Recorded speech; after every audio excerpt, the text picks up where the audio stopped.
చంపేస్తాడేమో. ఎవరు వైఎస్ఆర్సీపీ కార్యకర్త. మాట తప్పటం దేనికి, మడమ తిప్పటం దేనికి, ఈ రాజధాని రైతులను మీరు ఇంతగా కష్టపెడుతుంది దేనికి? వైసీపీ దౌర్జన్యాలు పెరిగిపోతున్నాయి. టైటిల్ ప్రకారం ఆ రిజిస్ట్రేషన్ డాక్యుమెంట్స్ కి విలువ లేదండి. First demolition will start from this building.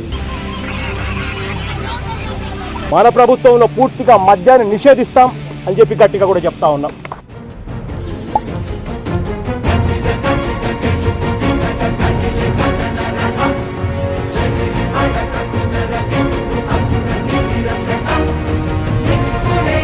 రాతి యుగం నుంచి స్వర్ణ యుగం నడిపిస్తా. నేనే ఈ రాష్ట్రానికి ఒక డ్రైవర్ గా ఉంటా.